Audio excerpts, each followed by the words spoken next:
Se você assistir às filmagens da perseguição ao Bismarck, vai ver um couraçado gigantesco cercado por colunas d'água, ainda flutuando enquanto navios britânicos despejam centenas de projéteis contra ele. O navio parece resistente demais para morrer. Mas se o seu olhar descer atrás das colunas d'água, até a popa, vai encontrar a razão pela qual ele ainda estava ali. E porque mais de 2.000 homens já estavam condenados antes que qualquer couraçado britânico chegasse a menos de 20 quilômetros. Um único torpedo, lançado na noite anterior por um biplano de madeira e lona, tinha atingido o único ponto do navio que nenhuma blindagem protegia: a máquina de escolher para onde ir. Era maio de 1941. A Alemanha tinha posto no mar o maior couraçado de sua história: 251 metros de comprimento, 50 e 300 toneladas em plena carga, 8 canhões de 380 milímetros e um cinturão de blindagem de 320 milímetros envolvendo o centro do casco. Em provas, o casco tinha feito 30,01 nós, velocidade de cruzador num corpo de couraçado. Junto com o cruzador pesado Prinz Eugen, o Bismarck saiu para ter a Operação Rheinübung, uma incursão no Atlântico para quebrar os comboios que mantinham a Grã-Bretanha abastecida. Se a incursão desse certo, o material de guerra americano pararia de atravessar o oceano. A bordo seguiam 2.221 homens. Em 24 de maio, no Estreito da Dinamarca, o pior cenário britânico virou fato. O HMS Hood, o navio de guerra mais famoso do Império, explodiu depois de ser atingido e afundou em menos de 3 minutos. Dos 1.418 homens a bordo, 3 sobreviveram. O HMS Prince of Wales, um couraçado moderno que ainda carregava técnicos civis do estaleiro, rompeu o contato depois de sofrer avarias em combate. O Bismarck venceu o encontro, mas o Prince of Wales tinha acertado 3 projéteis antes de recuar. 2 causaram danos leves. O terceiro perfurou a proa, inundou compartimentos e rompeu um tanque de combustível. A partir dali, o Bismarck deixou um rastro de óleo no Atlântico. O almirante Günther Lütjens interrompeu a missão e rumou para Brest, na França ocupada. A perseguição britânica perdeu o contato por quase 2 dias. Às 10h30 de 26 de maio, um Catalina de patrulha avistou o Bismarck a cerca de 1.300 quilômetros da costa francesa. Os britânicos sabiam onde ele estava. O problema era o relógio. Os navios de perseguição estavam no limite de combustível, e o Bismarck se aproximava do alcance dos caças alemães baseados em terra. Se alcançasse Brest, seria reparado, reabastecido e devolvido ao Atlântico em semanas. A janela para detê-lo media-se em horas, não em dias. Parar um navio de 50.000 toneladas a quase 30 nós exigia atravessar uma proteção desenhada para aguentar tudo que uma frota pudesse lançar contra ela. As filmagens do combate final registram o resultado dessa equação: colunas d'água erguendo-se ao redor do casco, salva após salva caindo perto do alvo. O que as filmagens não mostram é a popa. A perseguição foi decidida ali, horas antes do primeiro couraçado britânico aparecer no horizonte, e a decisão tinha sido tomada anos antes, na prancheta do estaleiro, quando os engenheiros alemães aceitaram uma troca silenciosa: blindagem total no centro, 2 superfícies expostas na popa. O Bismarck não fora projetado para encarar a Marinha Real de frente, fora projetado para nunca precisar fazer isso. Nascido como resposta à expansão naval francesa, o navio seguia a doutrina do corsário de superfície: velocidade para escolher os combates, blindagem para sobreviver aos que não pudesse evitar, artilharia para destruir qualquer mercante ou escolta que cruzasse seu caminho. Sua função era romper contato quando a conta ficasse desfavorável e desaparecer no Atlântico. Para o plano funcionar, o navio precisava de 2 coisas: achar os comboios e não ser encontrado pela frota. A velocidade de quase 30 nós servia às duas. O Estreito da Dinamarca mostrou que a doutrina funcionava. O Hood afundou antes de empregar sua artilharia. O Prince of Wales recuou. O Bismarck escolheu o momento do combate, impôs dano máximo e seguiu navegando.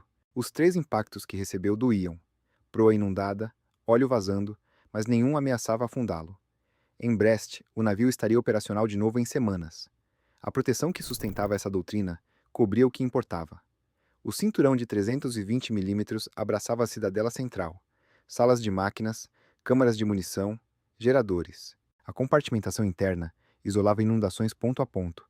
Um compartimento alagado não passava nem água para o vizinho, e a lista de carga era corrigida contrabalançando do outro lado do casco.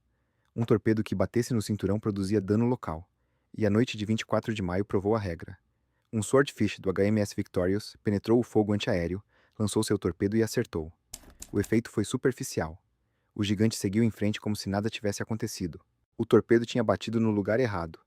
O Swordfish era um biplano de estrutura de madeira, recoberto de lona, cabine aberta, velocidade máxima de pouco mais de 200 quilômetros por hora.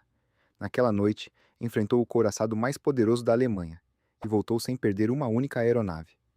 O problema nunca foi o avião. O problema era o ponto do casco onde o torpedo caísse. Mas os testes no Báltico, antes da guerra, já tinham registrado a fraqueza. O Bismarck tinha 3 hélices. Variar a rotação entre elas corrigia o rumo em mar calmo, e quase nada em mar bravo. As hélices empurravam água para trás. Não seguravam a direção de um casco de 251 metros quando o mar empurrava de lado. Para virar de verdade, para segurar uma direção, para responder ao timão, o navio dependia de 2 lâminas de governo montadas na popa, atrás das hélices, dentro de um compartimento que o cinturão de blindagem não cobria. Se um torpedo atravessasse a proteção central e explodisse ali, os lemes podiam morrer com o navio inteiramente vivo. Toda aquela potência, motores, blindagem, 8 canhões de 380 milímetros, ainda passava por 2 superfícies pequenas, escondidas atrás das 3 hélices. Às 14h50 de 26 de maio, 15 Swordfish dos esquadrões 810, 818 e 820 do HMS Ark Royal decolaram para atacar o Bismarck. A primeira vítima quase foi britânica. Os aviões localizaram um navio e iniciaram um ataque contra o HMS Sheffield, o cruzador que a própria Marinha Real havia enviado para sombrear o alvo. As espoletas magnéticas dos torpedos, desenhadas para detonar sob a quilha ao detectar o campo magnético do casco, falharam. 2 explodiram ao tocar a água. O resto foi desviado pelas manobras do cruzador. Ninguém morreu. O ataque desperdiçou torpedos, combustível e a última tarde útil. Os aviões voltaram ao Ark Royal. Os artilheiros trocaram as espoletas magnéticas por espoletas de contato, que detonam no impacto físico. Às 19h10, os 15 Swordfish decolaram outra vez, agora para um mar de vento força 8, ondas altas e visibilidade fechada. Os pilotos sabiam o que estava em jogo.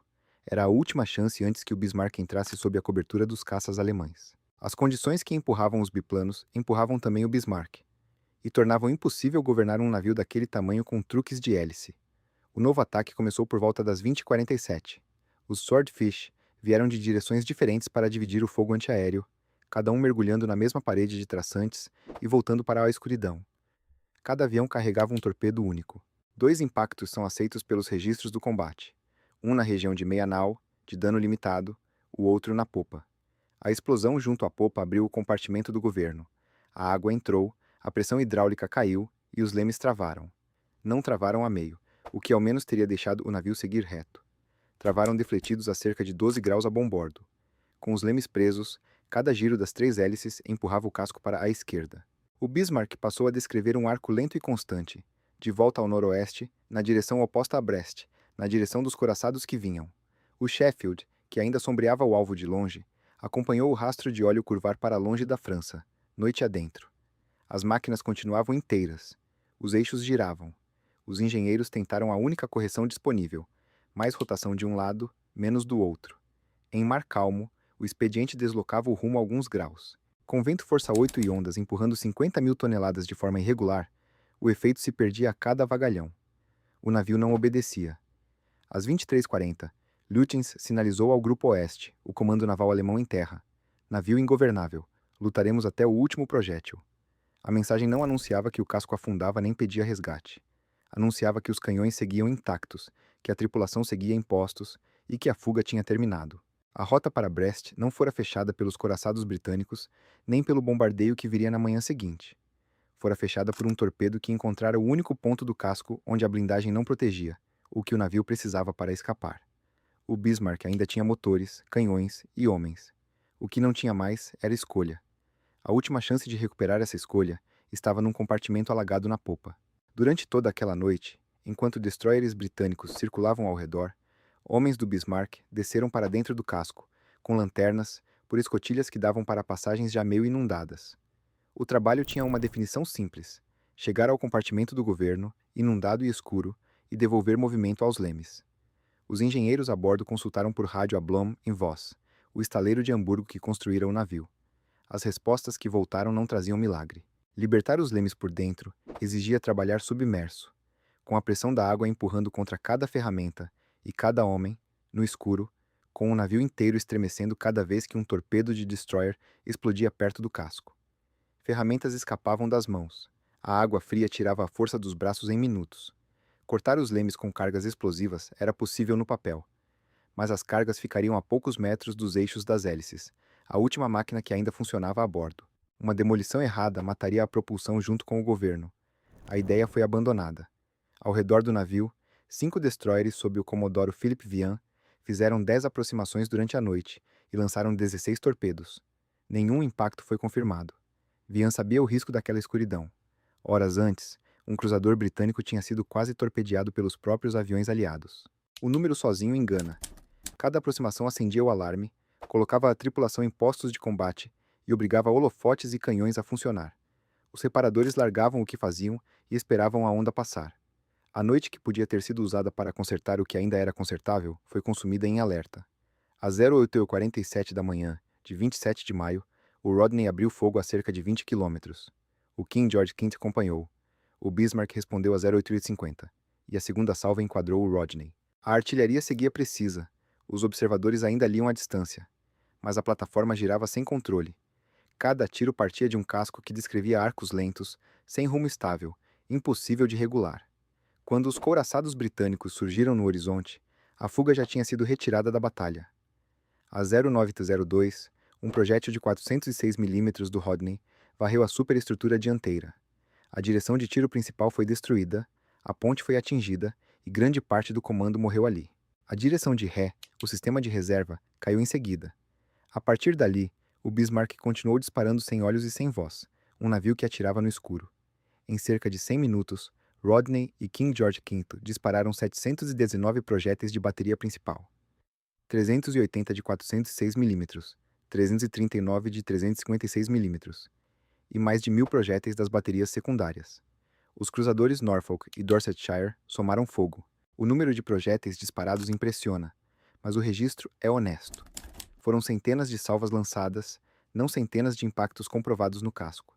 Muita coisa caiu na água, ao redor. As torres do Bismarck foram silenciadas uma a uma, a última por volta das 09h30, e os postos expostos varridos em sequência. As comunicações internas colapsaram. Sobreviventes descreveram um casco de pé que tinha deixado de existir como organismo. Nada coordenava, nada respondia, nada dirigia. O Dorsetshire aproximou-se e lançou os torpedos finais. Dentro do casco, homens acionaram cargas de demolição e abriram válvulas de inundação. O que restava do Bismarck ainda flutuava quando o mar começou a entrar. Por volta das 10h40 de 27 de maio, o Bismarck adernou para bombordo e afundou. Na água, sobreviventes flutuavam em meio ao óleo, num mar de cerca de 10 graus. O Dorsetshire e o contratorpedeiro Maury recolheram 110 homens. Muitos subiram por cordas jogadas do alto do costado, escorregando de óleo e exaustão, agarrados a quem já não tinha força para subir sozinho. Muitos já não sentiam os dedos. No meio da operação, um alerta de submarino obrigou os dois navios a largar os homens que ainda estavam na água e partir. Nos dias seguintes, o U-74 e o navio meteorológico Sachsenwald encontraram mais 5. Dos 2.221 homens que partiram de Gotenhafen no início de maio, 115 sobreviveram. Cerca de 2.106 morreram, quase 95% da tripulação. Entre os sobreviventes estava Burkhard von Müllenheim-Herschberg, quarto oficial de artilharia, e o oficial de maior patente a escapar com vida. Ele servia na torre de artilharia de ré, uma das posições mais protegidas do navio, e saiu antes do casco desaparecer. Anos depois, escreveu o relato das últimas horas com a precisão de quem estava lá e a distância de quem sobreviveu para pensar no que viu. Sua voz permanece porque milhares de outras desceram com o navio. Em 1989, Robert Ballard localizou o destroço no fundo do Atlântico, a cerca de 4.800 metros. As expedições seguintes mantêm até hoje uma discussão técnica sobre o que produziu o afundamento físico: o fogo britânico, os torpedos, a inundação progressiva ou as cargas da própria tripulação. A discussão é real e segue em aberto. Nada nela muda o que tinha acontecido na noite de 26 de maio. O torpedo na popa retirou a rota para Brest e entregou o navio aos canhões da manhã seguinte. As filmagens do começo desta história mostram agora outra coisa. O couraçado cercado de colunas d'água não estava ali porque era invencível. Estava ali porque não podia estar em nenhum outro lugar. A popa que aparece atrás das explosões é o lugar onde 2 lemes travados a 12 graus fecharam todas as saídas.